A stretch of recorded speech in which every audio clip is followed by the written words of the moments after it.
Question number 2, Andrew Little. Thank you, Mr Speaker. My question is to the Prime Minister. Does he have confidence in the Minister of Tertiary Education, Skills and Employment in light of student loan debt being set to pass $15 billion this year? Speaker. The Right Honourable Prime Minister. Yes, I do have confidence in the Minister, who's doing an excellent job improving results in the tertiary sector. I note that since 2008, the government has increased its investment in tertiary providers by 14.5% to over $2.2 billion a year, and nearly 20,000 more New Zealanders achieved a tertiary qualification in 2014 than they did in 2008. Very good. Supplementary. Supplementary question, Andrew Little. Why have tertiary fees risen by roughly 37% on his watch, while government tuition funding has risen by just 3%? And can he see that that's made tertiary education less affordable?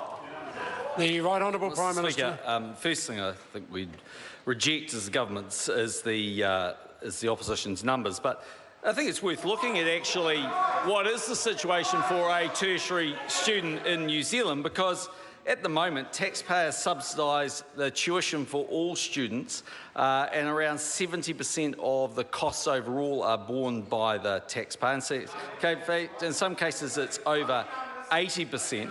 We know that 5 years after they've completed their bachelor's degree, the median earnings of those young people who stay in New Zealand are 46% more.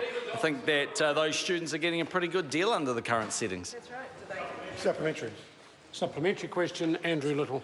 In light of that answer and his rejection of the fee rise of 37% under his watch, is he now saying that Statistics New Zealand's index, tertiary and other post-school education price index, that records the tertiary fee rise at 36.76% is unreliable and cannot be referred to?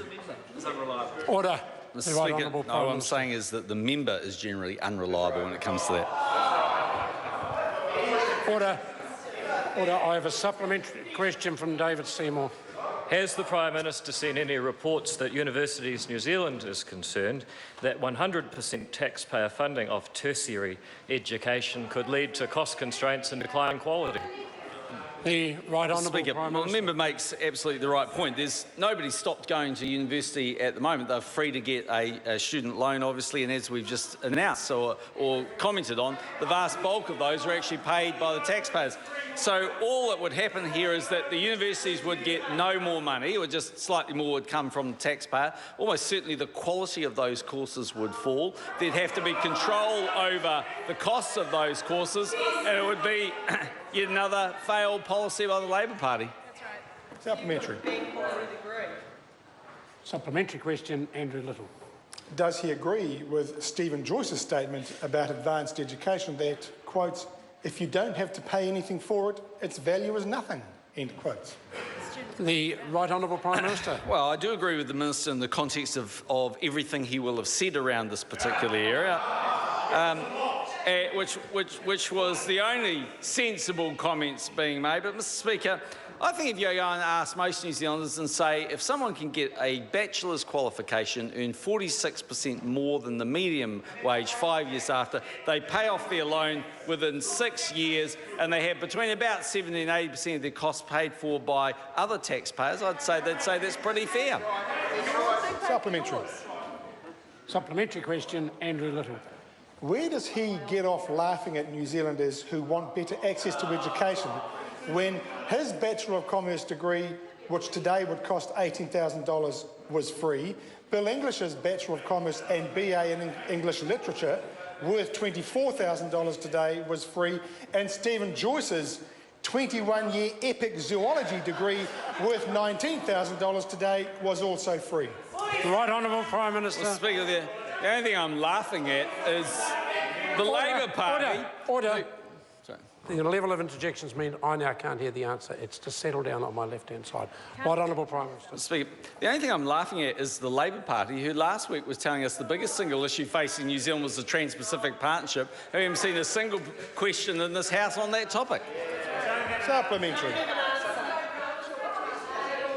Order. Fully subsidised.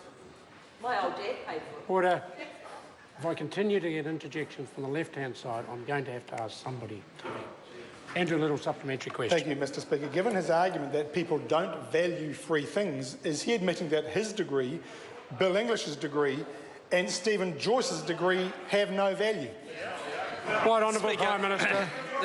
Far from being the argument, simply the question will be if it's completely free, whether there be any control on the quality. But, Mr Speaker, if you take anybody who went to university at my time, who lived away from home, and you put them in the same position today, even if those fees were free, they would still have to borrow for their living or costs. There was still a charge back even when I went to university, so in the end it doesn't eliminate student loans. Supplementary. Supplementary question, Andrew Little. Given his comments about the value of education and his claim that his government has cut low-value courses, what value does he see in courses he funds on homeopathy for pets and iridology? Well, The Mr. right Speaker, honourable Prime Minister. I'm delighted that one of the first things the government did was cut most of those, Mr Speaker, but I can be very confident if Labor's policy is introduced, many of them would return. The only thing is, for Labor's policy to return, Labor would have to win 4 elections, which on my calculations would take about 12 leaders. Supplementary. Supplement. Order. Order. Order. I've called for order from my left-hand side. It now also applies particularly to Mr Joyce. Supplementary question, Andrew Little. Thank you, Mr Speaker. Isn't the truth that National opposed Labor's interest-free student loans? National has ramped up fees by 37%, making access to higher education harder, and only Labor stands for affordable higher education and investment in everyone's future so that everybody gets a chance to live the Kiwi dream. Order. The Right Honourable Prime Minister. Mr Speaker, no.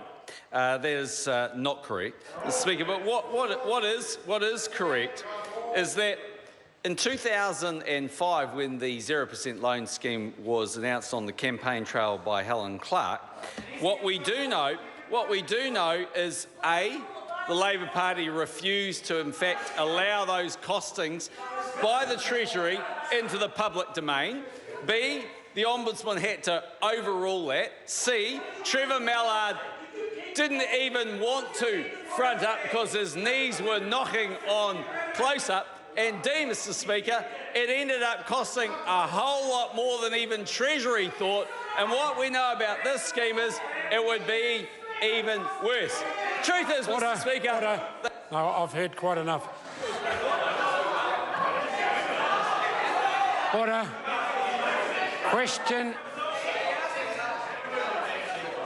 Question number 3.